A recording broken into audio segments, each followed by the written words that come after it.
Sequel to the recent misunderstandings surrounding the Olubadan Council and the different insinuations that the Oyo State government will depose one of the foremost traditional rulers from southwestern Nigeria, the Oyo State Governor Abiola Ajimobi has said that there are no plans to depose the Ibadan monarch.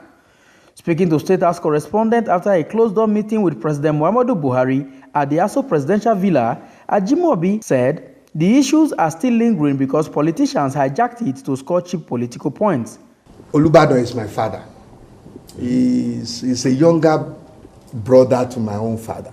And we've had a very long relationship, which has been father-son relationship. And I assured him that come rain, come shine, I will never remove the Olubadan because he's a father. A son doesn't depose his father. Even though he has done many things that could be used to remove him, but I will never. You have to continue to show respect to your father. And I also made him realize that that particular chieftaincy declaration is being politicized. Politicians have hijacked it. If you see the people out of 11 council members, Olubadan Council, two of them are dead now, so we have only 9 remaining. It's only one that is not supporting it. And that one that is not supporting it is a politician. He wants to run after I've left office. So you can understand that.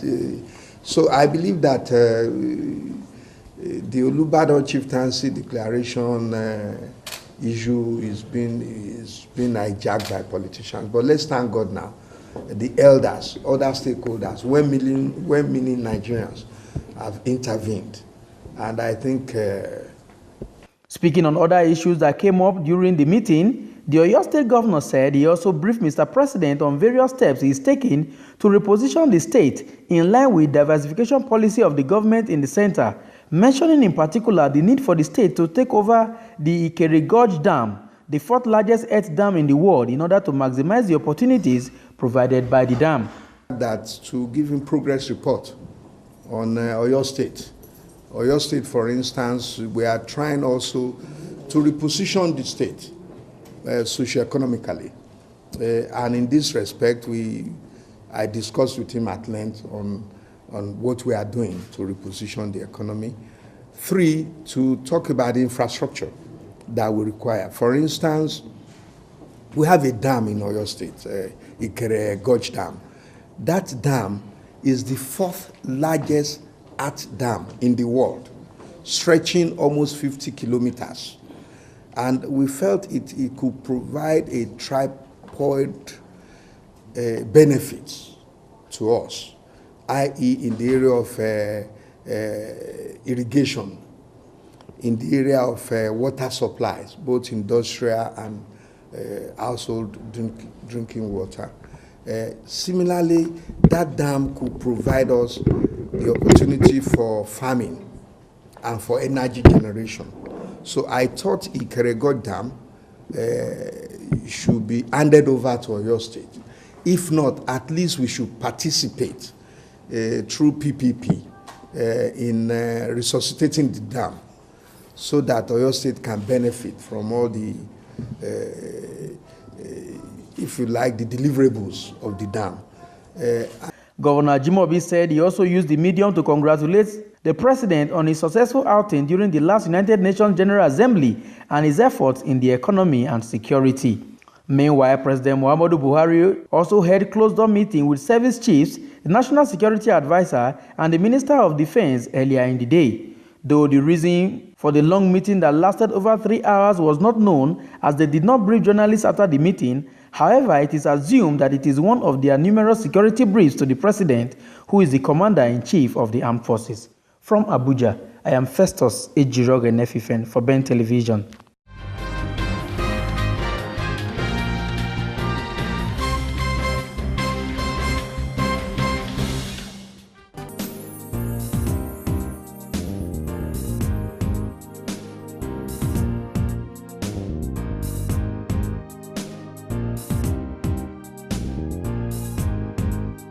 Vice President Yemi Osinbajo has assured the business community and Nigerians in general that the challenges of multiple custom checkpoints, especially along the eastern axis, will be looked into as government remains committed to creating a conducive investment climate in the country.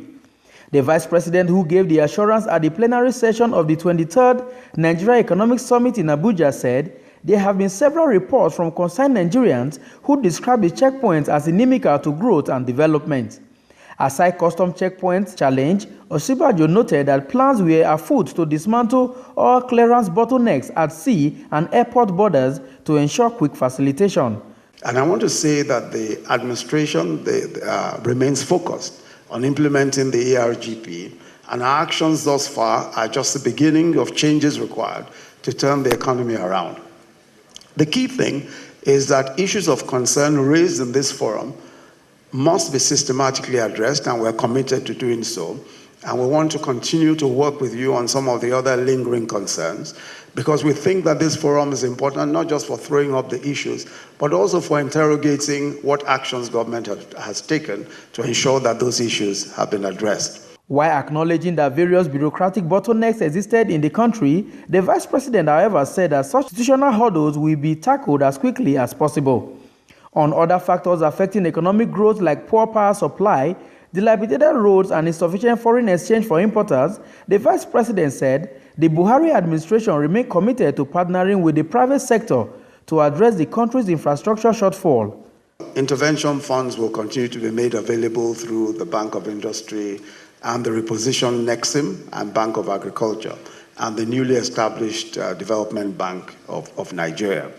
Going forward, the federal government will continue to sustain the dialogue with the private sector, and most notably through the National Economic Summit, but also through the Presidential Quarterly Business Forum and various sectoral bodies.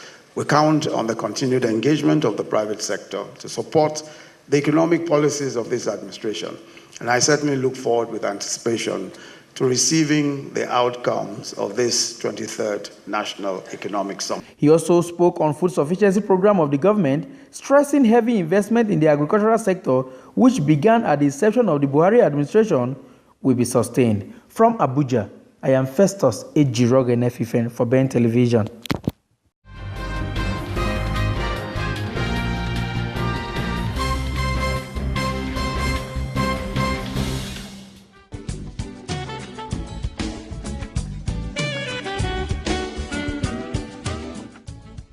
Lovely place, right?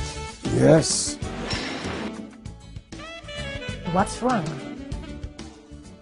You don't look happy.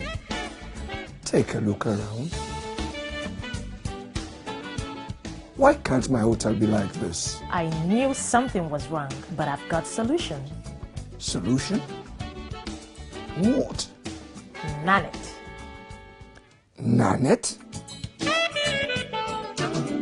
Nanet offers you design solutions, building plans and construction, furnishing and equipping, financing, management, audit services, and many more services for a better hospitality business. Nanet, service with a smile.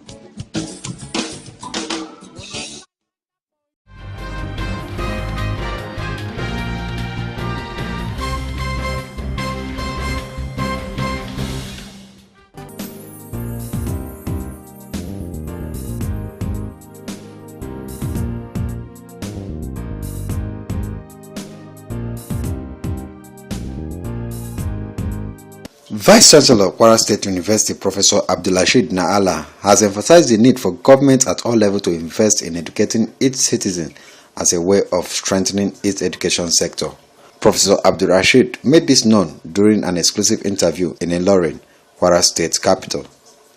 He noted that the low level of standard in education in the country, especially in the tertiary institutions, is as a result of lack of attention given to primary and secondary education being a foundation for learning. We're all to blame. Universities, elementary school, post-secondary school, everything is diminishing, unfortunately. But again, as Nigerians, God has helped us, has strengthened us. We're very strong people. We have strong resources, huge resources. If we want to do it, we will do it. Everywhere in the world where you find Nigerians, they are on top. That is the truth. Everywhere. They are the most disciplined in that part of Nigeria. Just tell Nigerians this is what you must do to achieve. Nigerians will subject themselves to that situation and they will achieve. So what is wrong with us at home? Why can't we make it? We need to strengthen our elementary education. We need to strengthen our post-elementary education. That is the foundation education. You see, maybe because we say this level should be free, and people are saying, okay, if they are free, government doesn't have enough money. But government must plan. If you want a great future for your people, you have to find a way out. You must find a way out. You cannot say, no, we can't do. No. You must find a way out. It is hard thinking. It is serious business, but you must do it. You must do it because every nation must sit down to ensure that it has the best in its system. The Vice Chancellor also blamed the frequent strike action by education unions as one of the contributors to downfall of education standard in Nigeria. But I must also say that the regular closure for our institutions is also responsible. A person who is left for 3, 4, 5 months, 6 months, who probably has engaged him or herself in other things because he's not going to sit down at home doing nothing. How do you now expect him to go back to what he used to be after his return to school? He will not give up entirely what he was doing those 5, 6 months.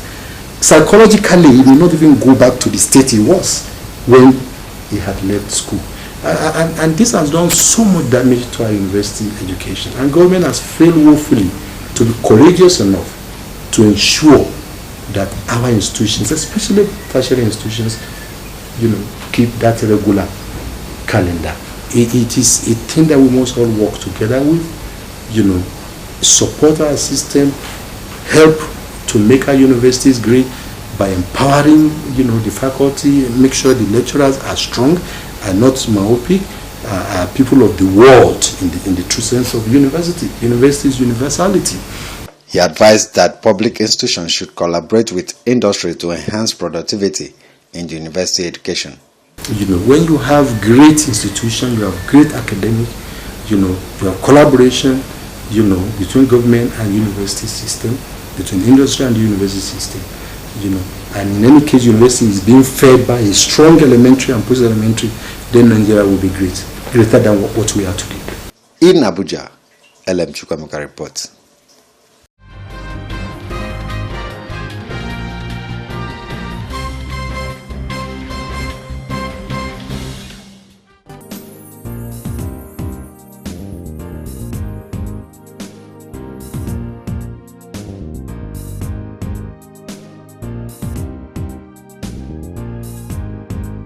Factional chairman of Labour Party, Mike Omotosho, has accused Nigerian political leaders of fueling the ongoing agitations and call for secession in different regions of the country. Omotosho, while speaking at the 2017 World Habitat Humanitarian and Philanthropic Award for Excellence in Abuja, said the agitation and secession call are a resultant effect of bad leadership in the country. We all should be tired of accidental leaders, and we should say no to accidental leaders henceforth. Permit me postulate that agitations and calls for secession are resultant effects of bad leadership. I say this because when people enjoy good leadership, one that listens, one that practices fairness and works to improve the welfare and well-being of its people, the people will not have time nor the luxury to be agitating for succession. One of the awardees, Ambassador Ibrahim Komasi, called on Nigerians to help government make the nation a livable place where all will live in peace. To the Nigerians, to the citizenry, we have to contribute a lot. Leaders cannot deliver without the contribution of the citizens.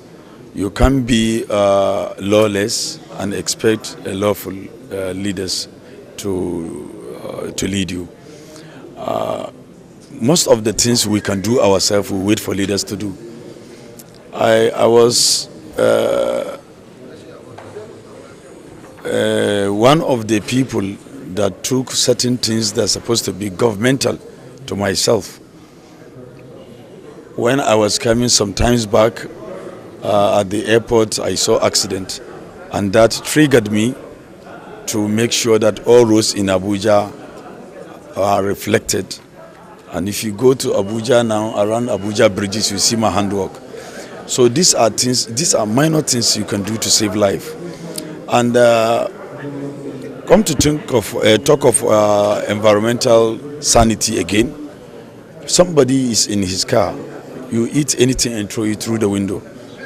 These are one of these things we don't expect will be harmful to people. The things that are harmful to people. Many distinguished Nigerians were also honored at the event. In Abuja, LM Chukwemeka reports.